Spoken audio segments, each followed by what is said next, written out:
السلام علیکم۔ کہانی ٹائم میں ناظرین کو خوش آمدید کہتے ہیں۔ کہانی سننے سے پہلے ہمارے چینل کو سبسکرائب کریں اور ساتھ لگے گھنٹی کے بٹن کو بھی دبا دیں تاکہ ہر نئی کہانی کا آپ کو پتہ لگ سکے۔ شکریہ۔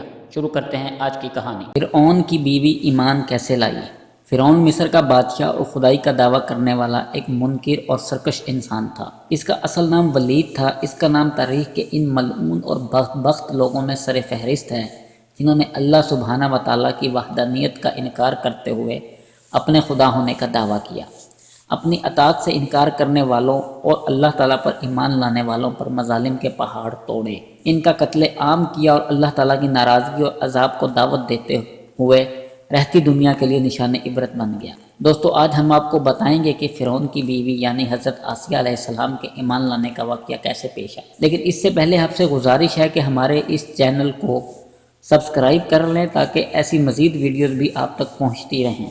حضرت آسیہ علیہ السلام اپنے ایمان لانے سے پہلے بھی ایک نیک اور خدا ترس انسان تھیں اور ایک سچے عقیدے اور حق کی روشنی کی تلاش میں تھیں۔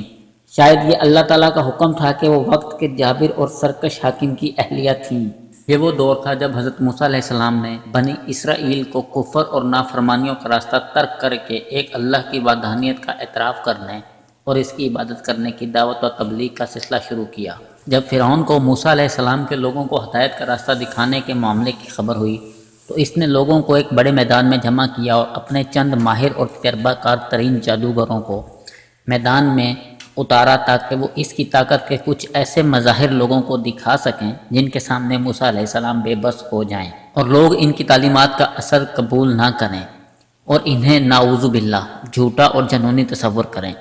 جادوگروں نے کچھ رسیاں زمین پر پھینکی جو جادو کے زور سے سانپ بن گئی، جو زمین پر پھن پھیلا کر چلنے لگے اور لوگوں میں خوف و دہشت پھیلانے لگے۔ حضرت موسیٰ علیہ السلام نے اس کے جواب میں اپنا معجزاتی عصا زمین پر مارا، جس کے زمین پر پڑتے ہی زمین سے ایک اسدہ نکل آیا جو دیکھتے ہی دیکھتے ان سب سانپوں کو نگل گیا۔ جادوگروں نے یہ منظر دیکھا تو فوراً حضرت موسیٰ علیہ السلام کی دعوت و تبلیغ پر ایمان لے آئے۔ فرعون کو جب اس بات کی خبر ہوئی تو وہ توبہ طائب ہو کر ایمان لانے کی بجائے مزید سرکشی اور غیظ و غضب میں مبتلا ہو گیا اور حضرت موسیٰ علیہ السلام اور ان کے راستے پر چلنے والوں پر زمین مزید تنگ کرنے لگا۔ ادھر فرعون کی بیوی حضرت آسیہ علیہ السلام کو جب اس ایمان افروز واقعے کی خبر ہوئی تو انہوں نے حضرت موسیٰ علیہ السلام کی تعلیمات کی حقانیت کو پا لیا اور فوری طور پر آپ پر ایمان لے آئیں۔ لیکن انہیں معلوم تھا کہ حق اور ایمان کے راستے پر چلنا اس ملک کے کسی بھی کونے میں آسان نہیں تھا، اور پھر وہ تو خود فرعون کے اپنے گھر میں مقیم تھی، اس لیے انہوں نے اپنے خامن سے اپنے ایمان لانے کا ذکر نہیں کیا۔ ایک روز یوں ہوا کہ فرعون کی بیٹی کی خادمہ اس کے بالوں میں کنگھی کر رہی تھی کہ یکا یک کنگھی اس کے ہاتھ سے زمین پر گر گئی اور اس کے منہ سے نکلا بسم اللہ۔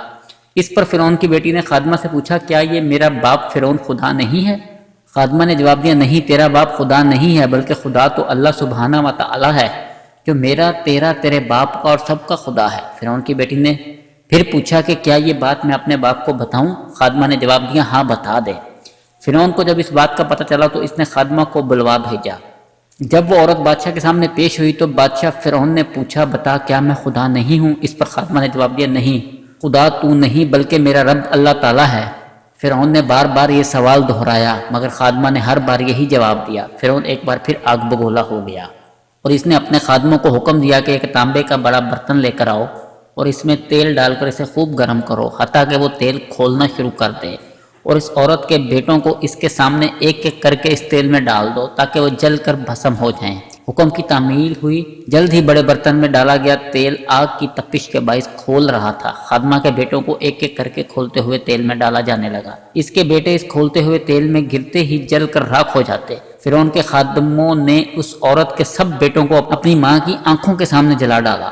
ایک ماں جو اپنے بچوں کو معمولی سی تکلیف پہنچنا بھی برداشت نہیں کر اپنی آنکھوں کے سامنے انہیں جل کر راکھ ہوتا دیکھنا اس کے لیے کتنا تکلیف دہ ہوا ہوگا۔ اب خادموں نے اس عورت سے وہ آخری بچہ چھیننے کی کوشش کی جو شیر خوار تھا اور اس کی گود میں تھا۔ اس پر اس کی ممتا تڑپ اٹھی اور وہ چیختے چلاتے ہوئے فریاد کرنے لگی کہ تم نے میرے سب بیٹوں کو مار ڈالا، اس معصوم شیر خوار بچے کو تو اتنا بے دردی سے مت مارو۔ قریب تھا کہ وہ مظلوم خادمہ اپنے بچے کی جان بچانے کے لیے اپنے عقیدے سے پسپائی اختیار کر لیتی، لیکن اللہ تعالیٰ کے حکم سے اس شیر خوار بچے کو زبان عطا ہوئی اور اس نے یہ روح پرور الفاظ کہے، اے ماں غم نہ کر اور انہیں آگ میں ڈال لینے دے، بے شک دنیا کا عذاب آخرت کے عذاب سے کہیں زیادہ ہے۔ اور یوں اللہ پر ایمان لانے کی سزا کے طور پر اس خادمہ کے سارے بیٹوں کو فرعون نے صفاقی سے اس کی آنکھوں کے سامنے قتل کروا دیا۔ پھر فرعون نے اپنی بیوی حضرت آسیہ علیہ السلام کو اس واقعے کے بارے میں بتایا کہ کیسے اس نے کسی اور خدا کا دعویٰ کرنے والی خادمہ کے بیٹے کو اس کی آنکھوں کے سامنے زندہ جلایا۔ حضرت آسیہ علیہ السلام جو اب تک اپنی ایمان لانے کی بات اپنے خاوند سے چھپائے ہوئے تھی، یہ بات سن کر کانپ اٹھی اور بلند آواز میں کہا، تجھے بربادی آ جائے۔ وہ کون سی چیز ہے جس نے تجھے اللہ تعالیٰ کے سامنے سرکشی اور گمراہی کے لیے اکسا رکھا ہے؟ یہ الفاظ سن کر فرعون حیران رہ گیا اور اس نے پوچھا، کیا تجھے بھی اس آدمی کی باتیں سننے کے بعد کسی جنون نے